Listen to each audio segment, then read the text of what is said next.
Hi, this is Lorraine, and I'm doing another video. If you will give me just a minute to clear, center, and balance my energy, and then we'll get started.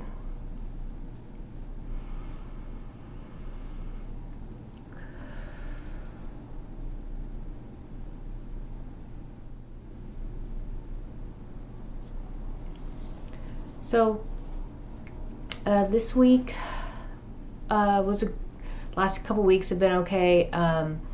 So this week I was thinking, am I going to do a video? Last weekend I didn't feel like it was appropriate for me to do a video. This week I felt I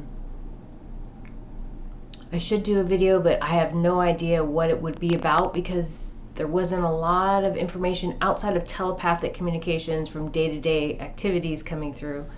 So yesterday I was sitting and I just got there is a reckoning coming. There is a reckoning coming, and it kept on coming. I'd say maybe the last couple days, maybe 2 or 3 days. It's been coming in since like Thursday, and I'm like, well, what does that mean? What could that imply? And so then I looked up the definition of reckoning, which, I had an idea, but I always like to read because having a degree in comparative literature and reading poetry, you understand that each line in poetry has like a pivotal word that normally has like 7 different definitions that can direct the poem in any direction, depending on how you define those pivotal vocabulary words in each line. So I never go with just what my perception of what the definition of a word means. I like to see all the definitions so I can discern how this could be defined and what the meaning would be. So when I hear there's a reckoning coming, I go to the dictionary and I look it up, and it says 1, count, computation, calculation. 2, the settlement of accounts as between 2 companies. Let's say those companies are positive and negative polarities or light and dark energies. 3, a statement of an amount due, a bill. 4, an accounting as for things received or done. 5, an appraisal or judgment. 6, navigation. 7, day of reckoning. And this was from dictionary.com. And then I'm like, okay, well, that's clear. We're in, Revelation. We're experiencing tribulation. Of course, there's going to be a pivotal day, a day of reckoning seems appropriate, as an appropriate way to describe that day. Should it be a day or maybe a time of reckoning? And then I'm like, so there's more, and nothing was coming in.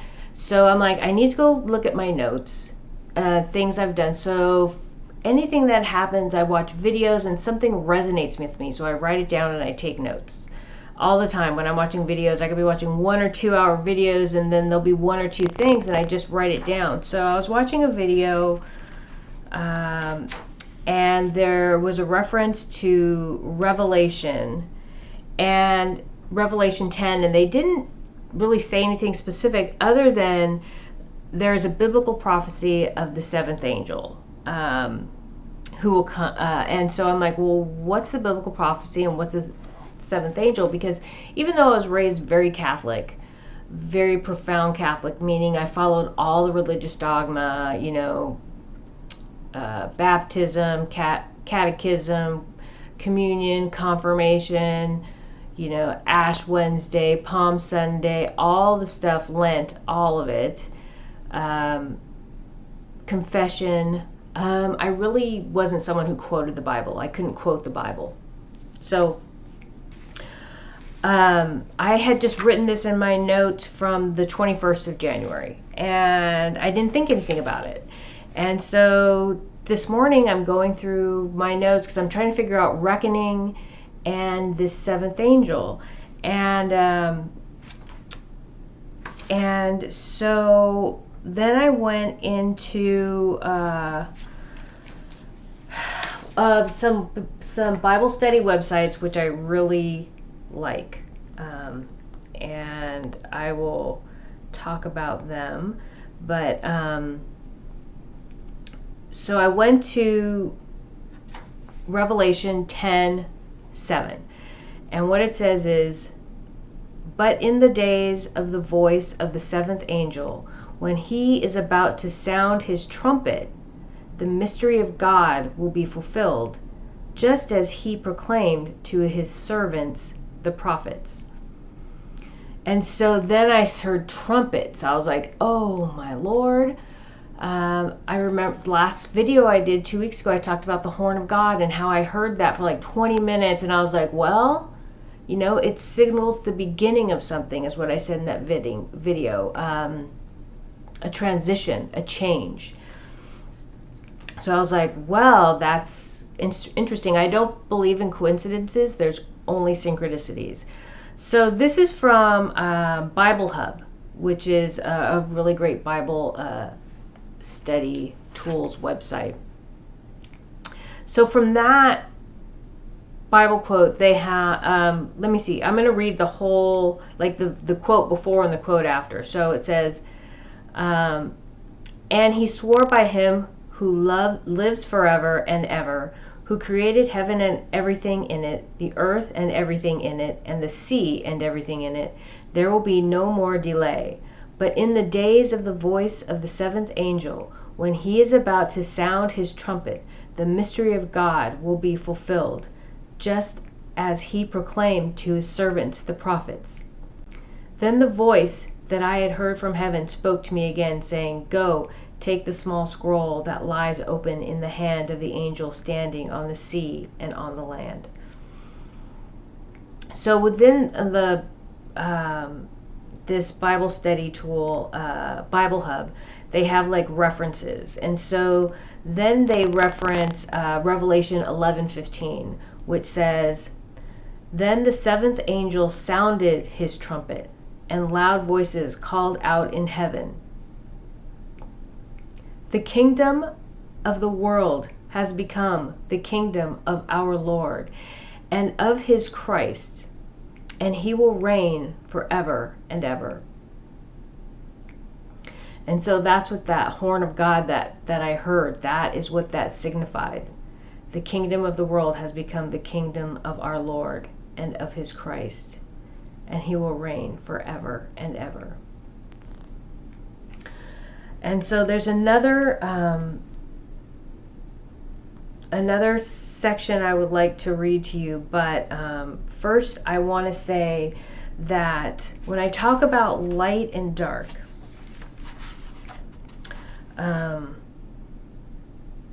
when I talk about this thing that we're going through, Revelation, Tribulation and Revelation, it's not a political endeavor. This is a spiritual journey. This is not about conservative and liberal, right and left, red and blue. It's not even just about the United States. This is about the planet. This is a spiritual journey that we're on, a journey of our soul, a journey of transition, of change, of growth, and it's universal. This happens across the universe, and it's happening here on Earth right now. This is about people who have found their center and are driving from their heart to create change in this world. This is not about any political ideology or paradigms. Whatever side you feel that you're on, it's irrelevant. This transition belongs to people who are driving from the heart center, from honesty and sincerity, from the place of universal divine source love, unconditional love. And I'm not here to tell you or to guide you or inform you as to who those individuals are who are driving from the heart center. who are looking out for the greater good of humanity, of this world, not even of just humanity, of all living beings, all energy on this planet, who are looking to transition us into balance, back into balance, which means we have to put forth a whole lot of positive energy to counter the negative energy to move us back into balance. I'm not here to tell you who those people are who are projecting that positive love and light energy, moving us back into balance. That's not my job. That's not what I'm here to do. The onus is on each of us individually to determine our path. You have to decide, you determine what it means to drive from the heart center. You determine what it means to be good and kind and compassionate. You define those things within your paradigm or within your mindset or within your belief system. However you perceive yourself and your place in this world, that determination is yours to make. And then you follow that path. And when you follow that path to wherever it takes you, or you walk that path to wherever it takes you, whether it's to transcendence here on earth, or whether it's to another world where you will remain at this three-dimensional state until you are ready to transcend to a higher level of consciousness. That's your decision. But everything I say, everything I do has nothing to do with political paradigms. It has to do with the spiritual journey of self-awareness, of forgiveness of yourself and those around you, of unconditional love of yourself and those around you, and a transition to a higher level of consciousness. And so I think that's really, really important for people to understand when I speak and when they listen to my words as to what I'm trying to say or what I'm conveying, because sometimes it can be a little cryptic and a little general, but it's supposed to be, because I'm not here to tell you what to do or how to do it. I'm here to convey information. I'm here to translate information. I'm a bridge between this spiritual and this physical plane of existence.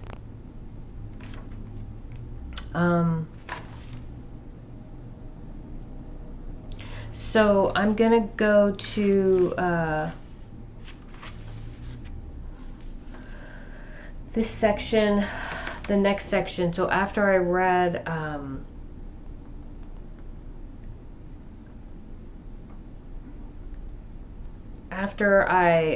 read 11:15, Revelation 11:15, then I went to another website, which is Bible Study Tools.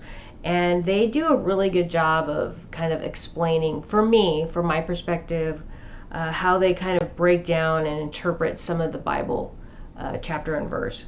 And so what they say is, what does Revelation 10:7 mean? So, and I'll put links to all these sites in the description. This is, so, and let me also clarify, there's many different translations of each verse. So, this translation was John Gill's exposition of the Bible. So that's what they're using for this website, Bible Study Tools. So it's a little different from the Bible Hub version that I read. Revelation 10:7. But in the days of the voice of the seventh angel, when he shall begin to sound. This is an exception to what the angel had said and swore to, that time should be no longer. But, or, unless, or, except the time of the voice of the seventh angel, as the Ethiopic version renders it, when a new period and sort of time should begin, very different from the former, which then should be no more. For now will be the time of Christ's kingdom on earth, which shall last 1,000 years. This time will not be like the former, a time of darkness and ignorance, as was in some periods, partly through the errors and heresies which were propagated in early times, and through the barbarity and ignorance which the Goths, Huns, and Vandals spread over the empire, when they broke into it, and chiefly through the smoke of the bottomless pit, the false doctrine and worship of the papists and Mahometans, but in the time of the seventh angel, all this gross darkness will be removed, and it will be a time of unspeakable and everlasting light, so that there will be no need of the sun and moon, of gospel ministrations and ordinances, nor will it be a time of affliction and persecution. Time in that sense will be no more, as it has been under the 10 pagan emperors, and under the Arian emperors, and under the papal hierarchy. For in this period there will be no more death, sorrow, crying, pain, and tears. Though there will be time, it will be another sort of time, quite different from the former, which will be no more when the seventh angel once begins. And as soon as he begins to sound, this will put an end to anti-Christian time. And at the end of his sounding will begin the time of Christ, or the 1,000 years' reign, and then the mystery of God should be finished. That is, the angel not only swears that time shall be no longer, but that also then shall be finished the mystery of God, by which is meant not the resurrection of the dead and the change of the living, which is called a mystery. So there's a whole lot more, but I'm going to stop there, and I'll put the link so you can read it. But in several sections it says time should be no longer. And before I had even started doing this research, I have the person I spoke of in the last video I did, who was being taken advantage of, who I got a lot of information on, and who I had an incredible amount of love and compassion for, started coming in, and I kept on seeing this person, and the message that came to me is, we are free of time. So when I started reading that section that said time should be no longer, it was overwhelming. I don't believe in coincidences. There's only synchronicities. And so all these synchronicities were happening this morning as I was reading and doing research, and sometimes it just gets overwhelming. And so there's a lot of clarity for me after this morning. So the last 2 months of struggle, and almost 3 months now, this morning and reading and the research I've done, I found a lot of clarity. So now I'm in a place where I have to do a lot of things that I don't really want to do, but that's kind of the nature of spiritual awakening and transition and change, is that we're constantly being pushed out of our comfort zone. And that's where growth happens, when you're being pushed out of your comfort zone. And so I'm getting more used to it, but it's still challenging.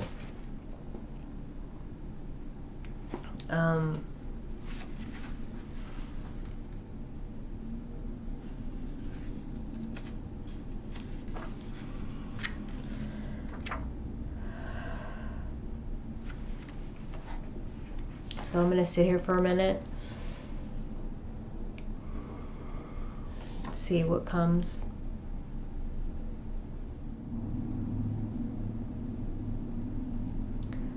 And so what has come quite a few times this week that I didn't really think about as far as putting in a video, but I talked about the head of the snake being removed, and that we're just watching, we're witnessing is its flailing body as it dies. And I also talked about The Art of War, the quote,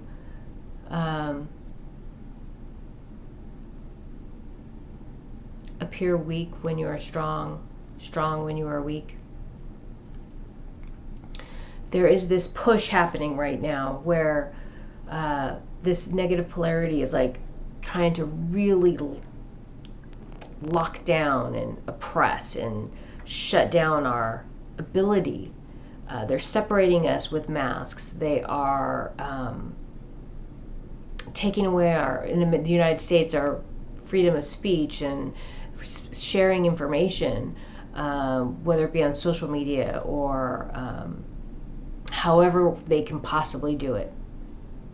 They're doing it. And so this kind of a lockdown that they're attempting is the last endeavor to try to control this large population. And I keep on getting this, and even though I personally have never fought in any wars in this lifetime, in past lifetimes, yes, but my feeling is right before someone's about ready to lose everything, they're going to put their final push in, right? They're going to put all their men in. They're going to throw everything they possibly can. The kitchen sink, that was an expression when I was a kid. You know, if there's nothing else, you just start throwing the kitchen sink, right? They're throwing the kitchen sink right now. And it's the last push to try to maintain control. That's what we're witnessing. And it's not going to last. And according to the Bible quote, the horn, the trumpet has been blown, and the seventh angel has been put in place. So we've already seen the last of it, but now it's just that time of transition. It's not going to be overnight. It's just there's going to be a transition. So I think that's worth noting.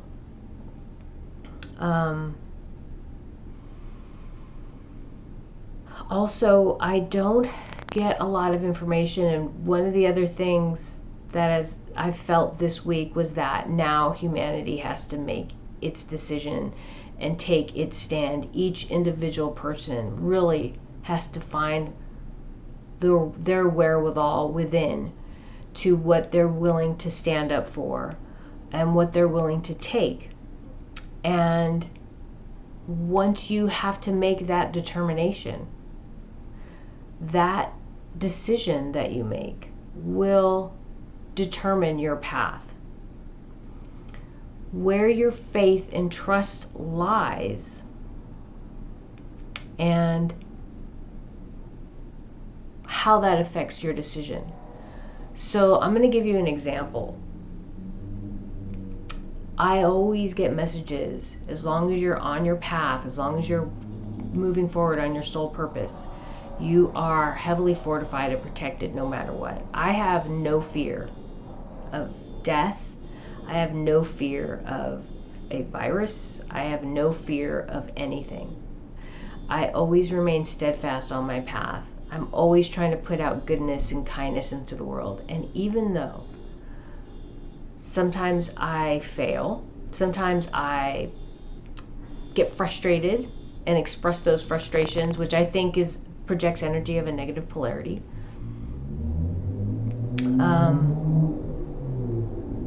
I always move myself back to center, and I always continue to drive forward from the heart center, and I always continue to drive forward on my soul purpose.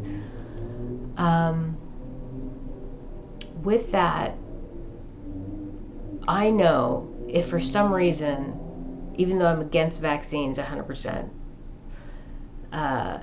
if I had to take it, it would not harm me in any way. It would not affect me in any way, in a negative way. And I know there's a lot of people who fear that. But if for some, I keep on getting this feeling, Lorene, if you take it, it's okay.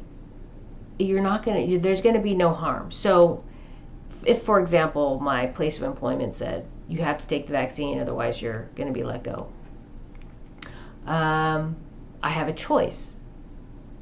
Either take the vaccine and maintain my financial stability in my life and continue to move forward on my soul purpose, or don't take it, lose my job, and end up having to deal with the stress and anxiety of how do I support myself and my children, right? So that is what I talk about when I say your faith and trust. So I have to have faith and trust in the messages that I receive, that no matter what I do, as long as I remain steadfast on my path to my soul purpose, I'm always protected. I'm heavily fortified. So don't be afraid if for some reason, or insecure, or don't feel like you're being oppressed or controlled, if you have to do that, if you have to take the vaccine in order to, for example, keep your job. And so that is what I mean when I say have trust and have faith. That action will not be one made out of fear. That decision will not be one made out of fear of a virus, or dying from a virus, or catching a virus. That decision will be made in faith and trust in God, that no matter what I do, as long as I remain steadfast on my path to my soul purpose, and trust and have faith in the goodness that I put out in the world, and the goodness that the universe brings back to me through the law of attraction, our divine creator, the source of all things, as long as I have faith and trust in that, everything will be okay. Okay?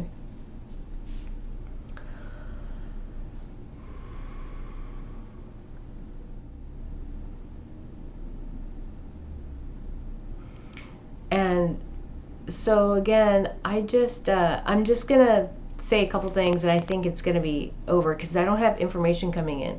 But what I just see is that those energies from around the planet, they're watching, and they're just watching to see how it plays out. It's a very supportive energy. It's not like, we're monkeys in a zoo being observed, but they are fascinated by this transition that we're going through, because the humans on Earth, we embody, and I've said this in past videos, the depth and breadth of emotion.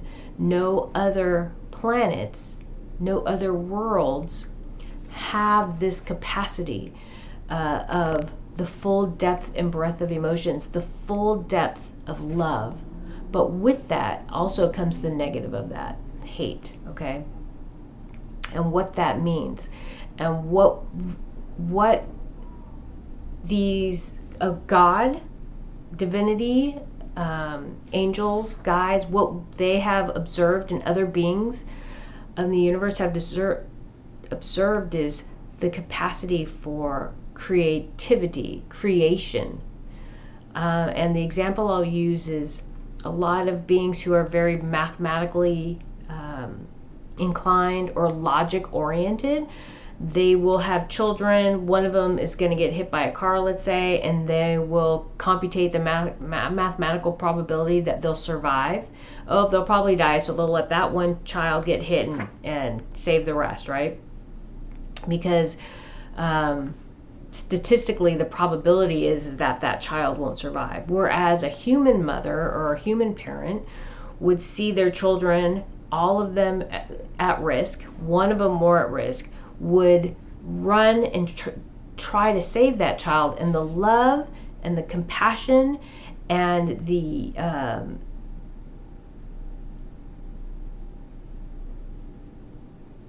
commitment to that child, all of the children, that emotion that they are sharing and projecting at that child will save that child.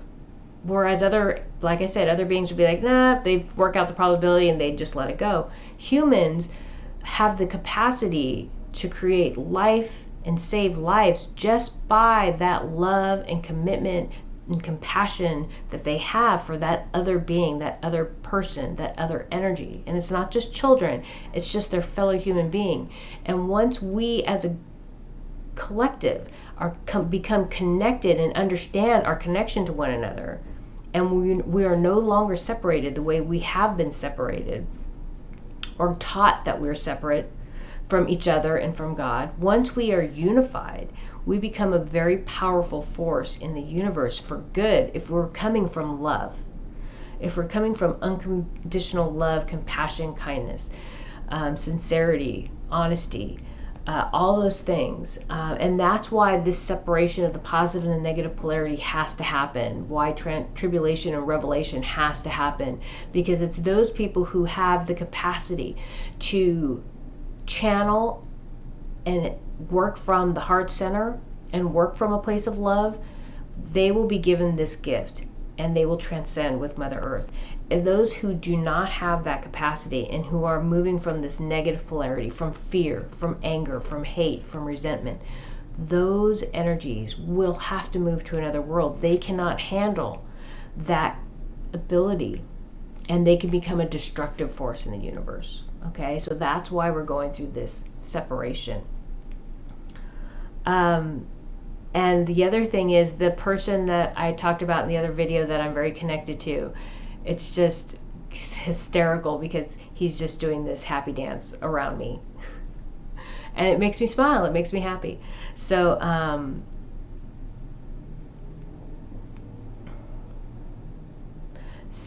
just gonna take another second and just reiterate that I love and support all those people who are unseen and fighting for the freedom of humanity. I clear, center, and balance your energy daily, 3-4 times a day, every time I clear my energy, and I'm fully committed to supporting you and Mother Earth in this transition.